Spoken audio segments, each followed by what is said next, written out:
本動画は絶賛公開中のモンスターバース最新作、ゴジラ、コング新たなる帝国の本編の結末などに触れるネタバレありの動画となっています。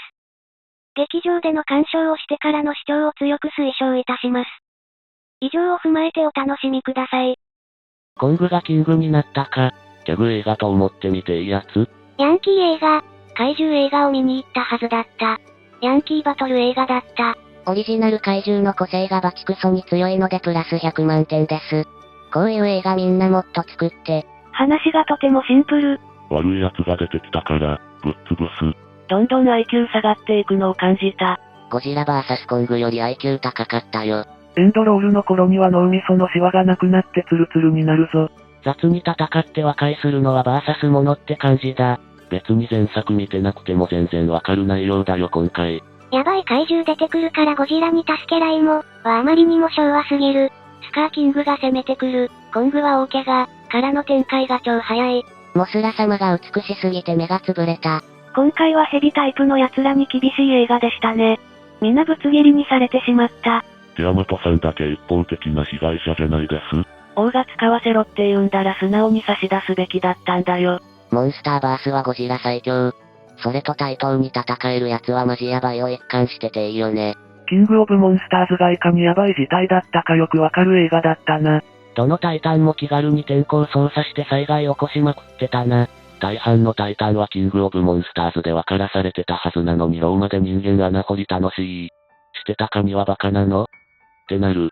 そもそもあいつキングオブモンスターズで直接土下座したうちの一体だしな。両方が序盤から各々怪獣バトルするからか、なんか前よりクロスオーバー感を強く感じた。明日 4DX で2回目見に行く予定だけどかなり揺れそうだな。すごい揺れるし体液で濡れるぞ。4DX で見たけど上映時間の3、4くらいは画面がまともに見れない。ものすごい悪路を走っているようだった。迷子字で整えてきたけど面白かった？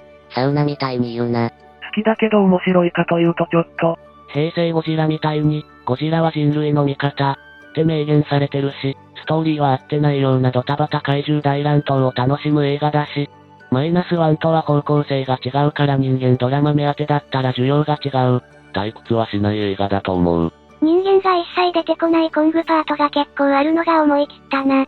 怪獣映画に言葉はいらねえ。にしてもマジでここまで喋らないとは。ついでにイーウィスも言葉いらないのでもう本当に言葉いらない。だから世界で受けたのかもしれぬ。敵も猿なのって表情とか身振り手振りができて喋ってなくてもやってることがなんとなく伝えやすいからなんだなと思った。前評判だとポリコレ部分が多少あるけどコングとゴジラの活躍目白押しで気にならない。みたいなの聞いたけど今作ポリコレ要素皆無じゃない？手話と古代文明的なのが当てはまると思うけど、手話はジアが前から登場してるし、マジでない気がする。よりによって陰謀論の黒人が続投で笑った。前作の陰謀論者は好きじゃなかったけど今作の陰謀論者は嫌いじゃなかった。陰謀論者は前作よりも賑やかし要因のヤバいやつじゃなくて、敗者との成長ドラマもあるからあんまりストレスなくていい。あいつ何気にすっと古代文明の仕組み理解しててヤバい。前作からそうだけどかなり天才。吹き替えが時間早かったから見たけどモブにベテラン使いまくってたね。吹き替え陣を割と押してた割に大体すぐ死ぬ。バーニーの叫び声が下手くそなこと以外吹き替えに不満なかったわ。人間ドラマはおまけ程度だけどジアの、あなたが私のふるさと、でグッときた。トラッパーとか人間メンバーがちゃんと活躍しててそこら辺のバランスもいい。パイロットがいきなり死亡フラグ立てる悪口連呼してたけど。ほぼ全部解説しちゃう遺跡で笑うんだ。壁画に絶対そんな情報量ないだろ。超速理解で読み解きすぎるだろこいつ。北極の潜水艦でも思ったけどあの世界の人間は覚悟決まりすぎというか向こう見ずすぎない？猿オンリーの絵面が多いから自分の中のサイズ感バグりそうだなってなった。しか世界は怪獣スケールの世界だから大きさの感覚がバグるのは想定通りだと思う。ちゃんとそういうシーンもあるんだけど基本的に地下での話が長いから人工物が全然なくてこいつらが巨大怪獣だってこと忘れそうになる。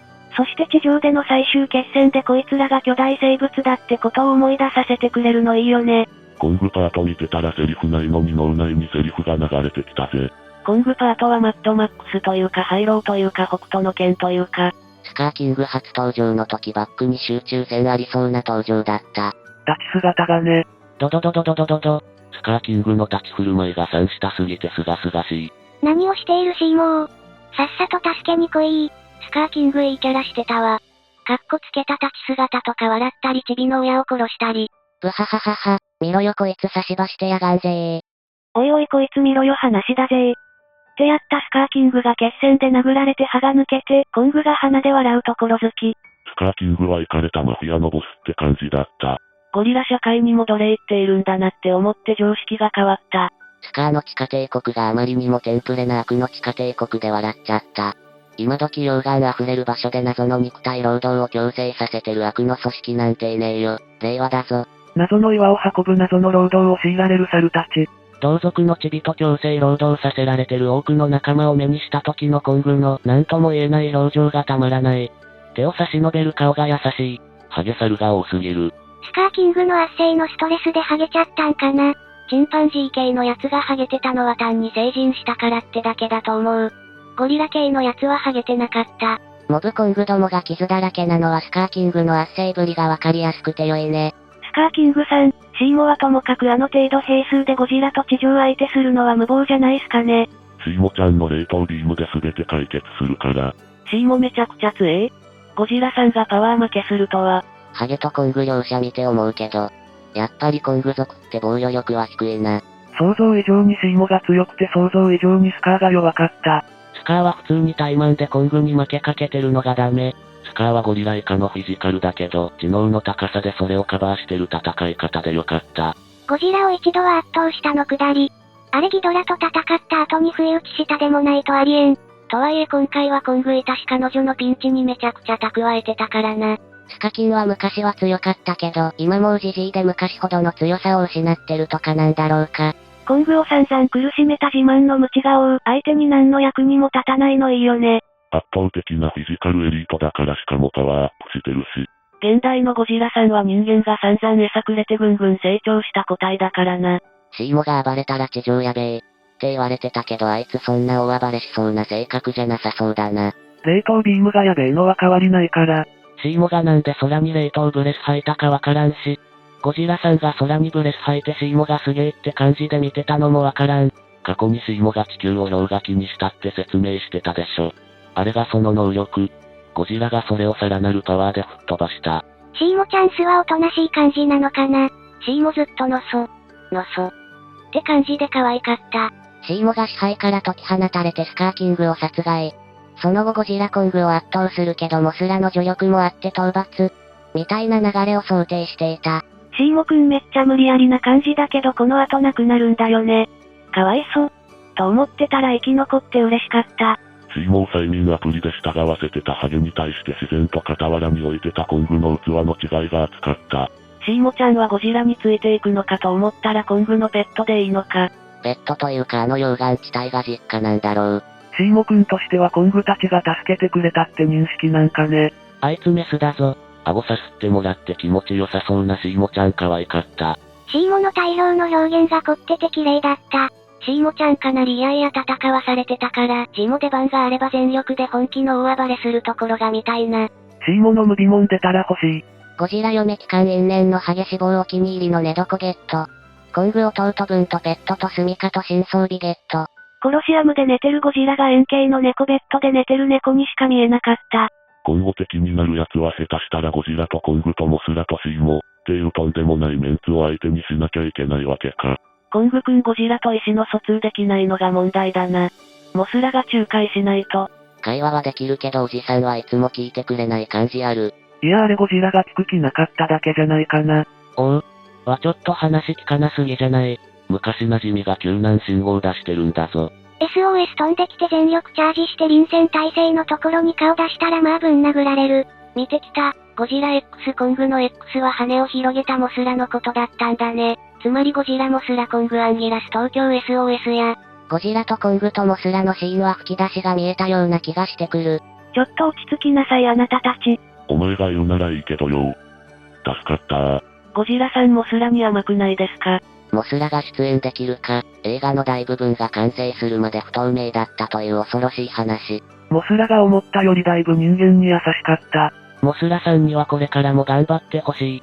不満があるとしたらモスラってそんな魔法みたいに召喚できる生き物なんだってところくらい。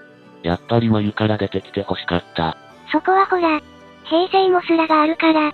チビザルを武器にしてたとこで吹きそうになったわ。モブザルたちとの盾結構面白かったな。うわー、落ちるー。チビサルがこびてる感じじゃなくて、不良漫画に出てきそうな三下射程が勘いいね。力でチビサルを従えたんじゃないのが良いね。コングがスコにかっこいい背中見せながら冒険してるけど、でもこいつ虫歯が痛くて地上に上がってきたんだよな。ってなっちゃう。コング独身なのに子持ちになるのかと思ってたら、弟分的な感じだったなチビコング。チビサル予告の時点では親亡くしたかわいそうな子かな、って思ったらハゲの手下だったとは。最初はコングを罠にはめようとしたがゴジラアックスを地上に持ってきたりいいサイドキックだったチビサル。強いのに優しいサルいなそうだったし感動したんだろうな。スコが新仮面ライダーのルリコ並みに頑丈。よくあるクソガキポジションに見せかけて足引っ張ったりせずに終始有能なサポートだったなこいつ。スコくん。スコだ。ちなみにスコもメスだから、じゃん、な。スコは劇中説明なかったけどメスらしい。チビザルもシーモもメス。急にハーレム形成したコング。新たなる帝国ってそういう。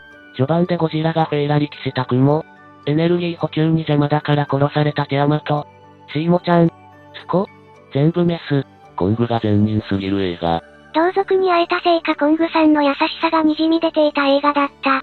今回もコングのシャワーシーンをねじ込んでて吹いた。もう定番やな。開幕のウホ。ベトベトウホ。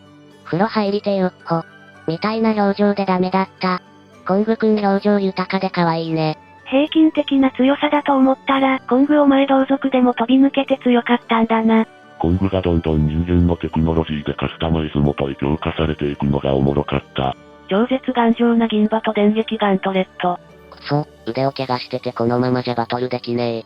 腕めっちゃ怪我してる。ガントレットだ。勝手に飛んでくっつくぞ。治療薬も一緒にね。うほう、万全だ。のくだりは映画史上に残る IQ の低さ。